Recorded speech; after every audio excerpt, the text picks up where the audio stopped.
Hello guys, this is me Trigun Mishra. Welcome back to my channel.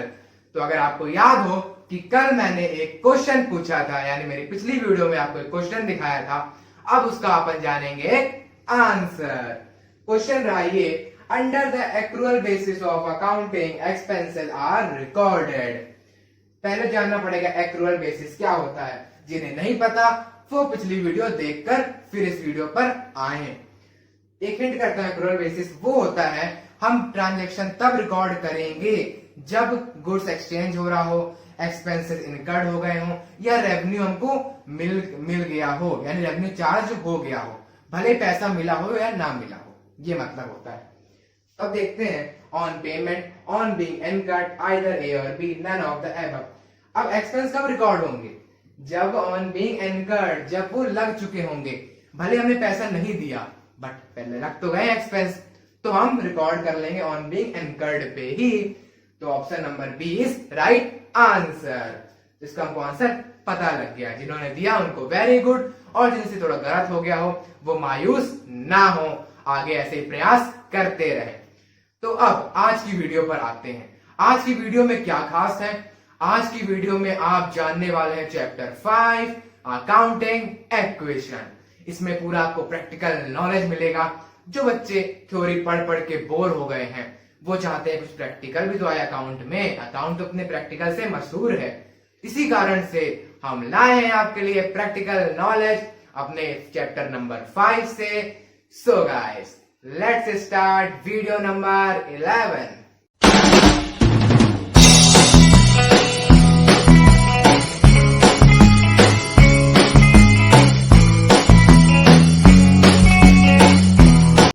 तो चलिए सीधे शुरू करते हैं अपन चैप्टर नंबर 5 अकाउंटिंग इक्वेशन।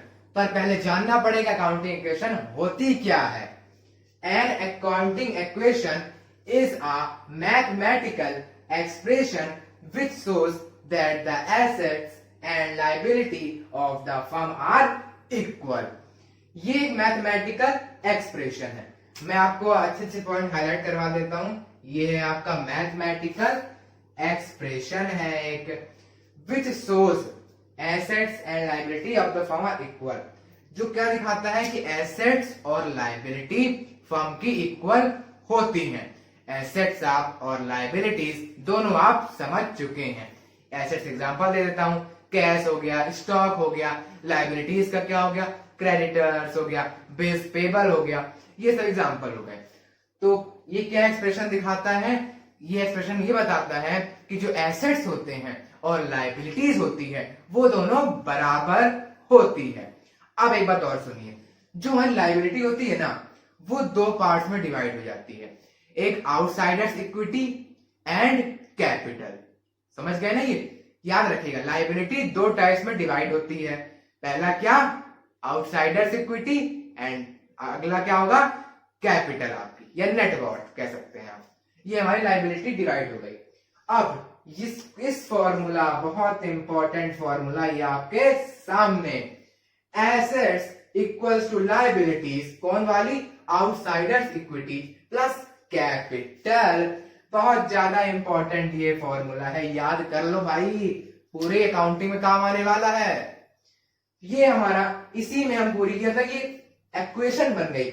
आप पढ़ के आए मैथ्स में, इक्वेशन क्या होती है? जब दोनों साइड बैलेंस होता है, बराबर होती है दोनों साइड।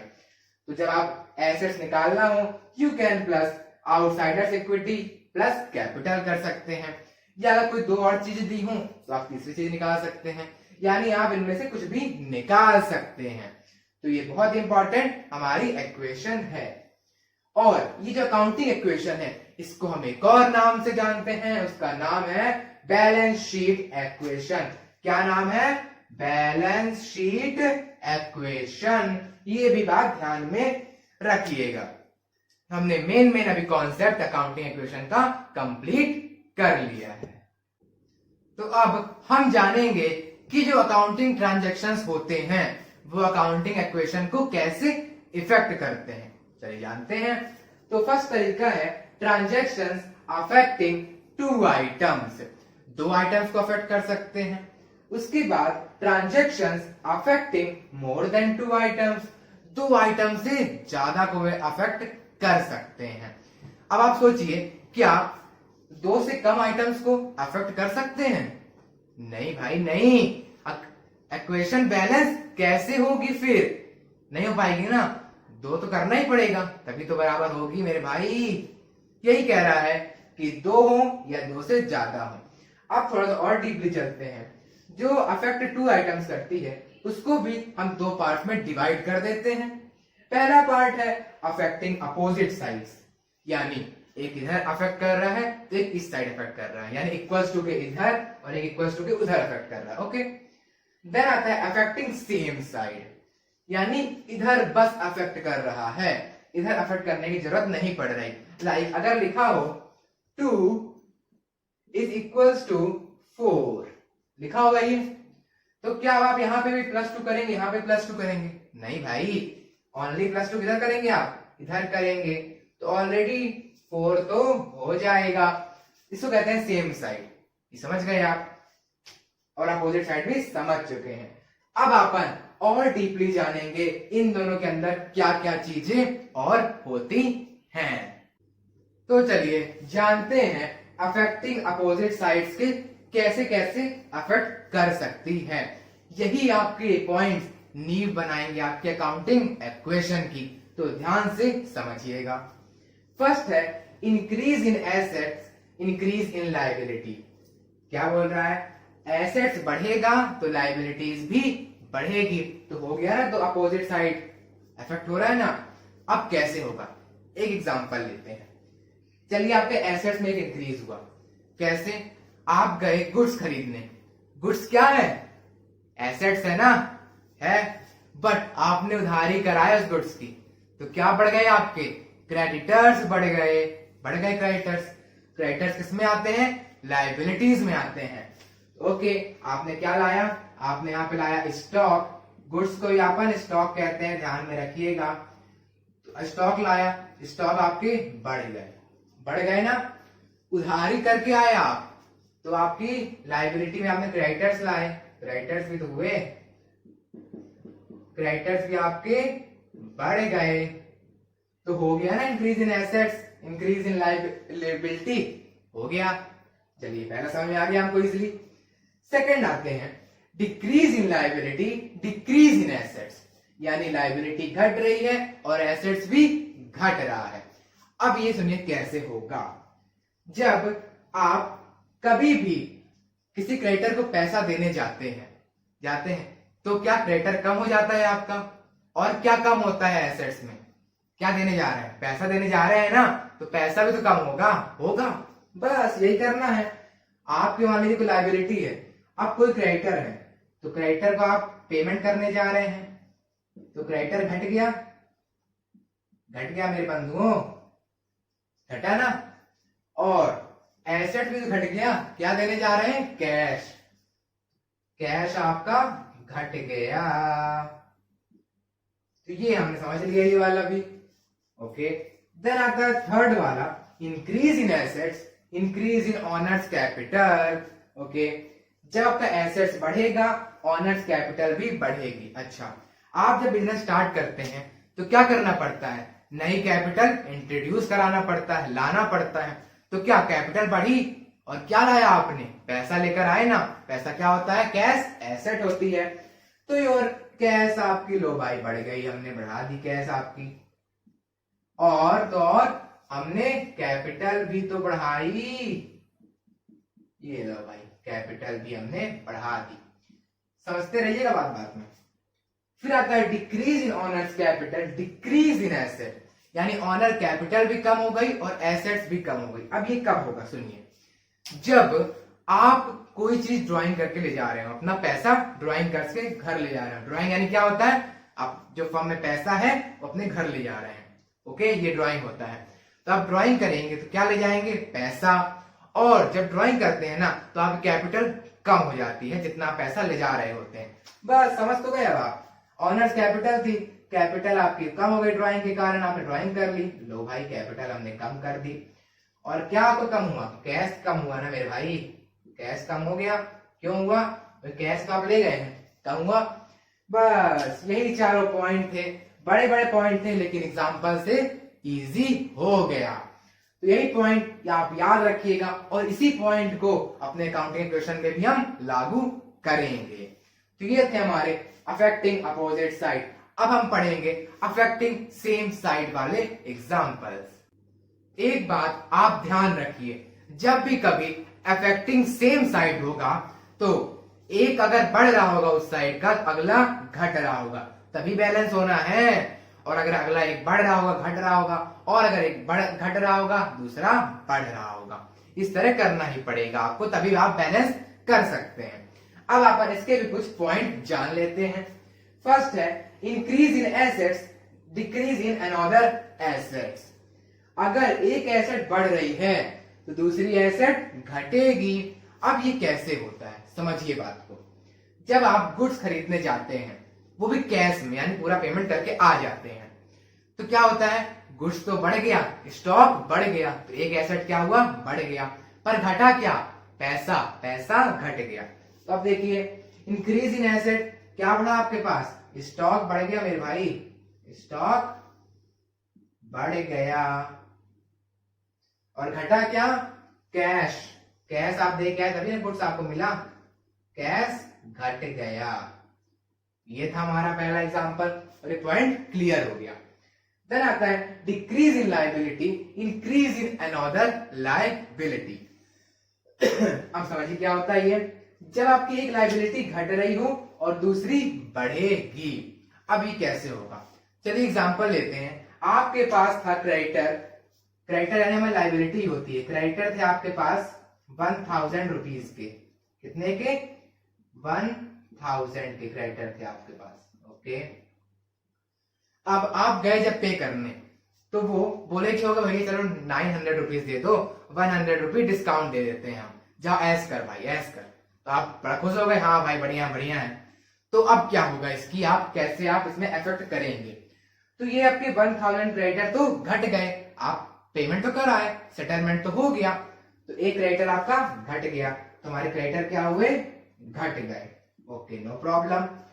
अब बढ़ा क्या, जो आपको प्रॉफिट हुआ था ना, जितना डिस्काउंट मिला था ना आपको 100 रुपीज, वो कहां पे ऐड होगा, जाके आपकी कैपिटल में। और मैं शुरू में बता चुका हूं कैपिटल क्या होती है, लायबिलिटी होती है। तो वही जो 100 रुपीज था वो कैपिटल में जाके आपकी ऐड होगा, और वो हमारी क्या बढ़ा देगा, लायबिलिटी बढ़ा देगा। तो कैपिटल में जाके हमने ऐड किया। तो ये एग्जांपल था हमारा डिक्रीज इन लायबिलिटी और इंक्रीज इन अनदर लायबिलिटी का। तो ये हमने समझ लिया यहां से अफेक्टिंग सेम साइड। अब अपन जानेंगे वो ट्रांजैक्शंस जो दो या दो से ज्यादा आइटम्स को अफेक्ट करते हैं। कभी कभी जो ट्रांजैक्शंस होते हैं वो दो से ज्यादा आइटम्स में भी अफेक्ट कर जाते हैं। अब कैसे करते हैं उसका एक आपको बहुत इजी सा समझ में आएगा जब हम आपको ये एग्जांपल बताएंगे। एग्जांपल है सेल ऑफ गुड्स का। जब आप गुड्स बेचते हैं तो क्या क्या चीजें होती हैं। पहला कि जो आपका गुड्स बना है वो कितने रुपीस का है, फिर आप कितने में बेच रहे हैं, उस गुड्स में बेचने में आपको प्रॉफिट हो रहा है कि लॉस हो रहा है। अब इस एग्जांपल से समझ में आने वाला है। पहला है कॉस्ट ऑफ गुड्स। आपके गुड्स की कितनी कॉस्ट थी, 25,000। अब बताइएगा जो स्टॉक है वो एसेट है कि लायबिलिटी है, आप क्या बताएंगे। मैं बताता हूं एसेट्स है आपका स्टॉक, तो ये गुड्स क्या हो गया आपका, एसेट्स हो गया, ओके।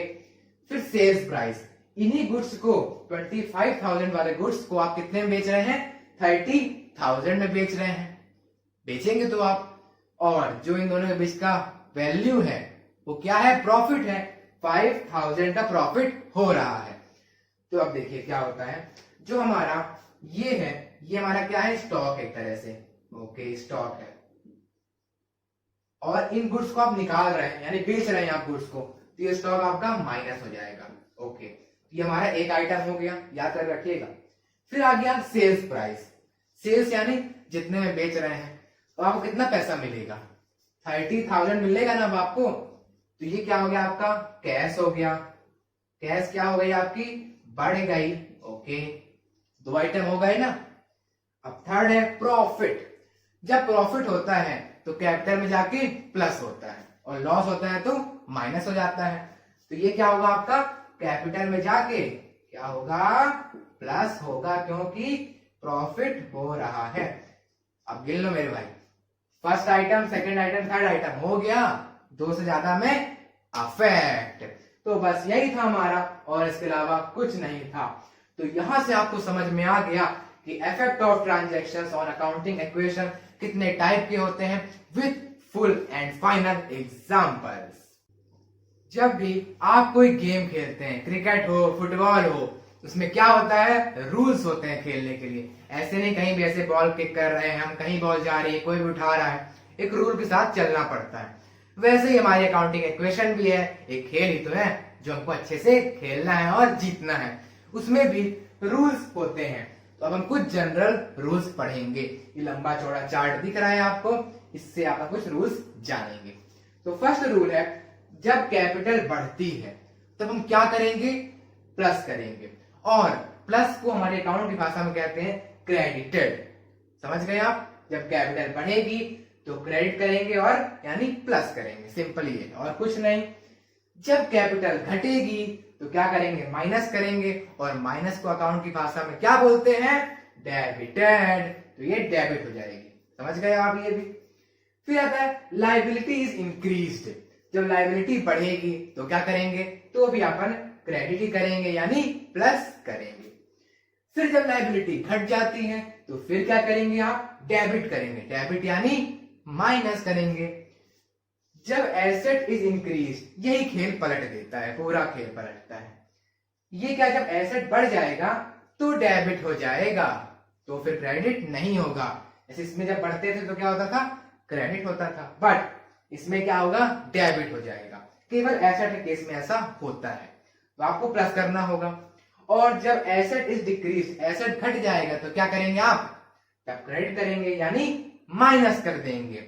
तो समझना होगा आपको ये पूरा चार्ट। तो आप इसको वीडियो पॉज करके लिख सकते हैं, क्योंकि बहुत अच्छा चार्ट इसमें दिखाया गया है। इजिली आप समझ सकते हैं इसके basic rules of accounting equation. या आप स्क्रीनशॉट ले लीजिए, बाद में आप लिखते रहिएगा।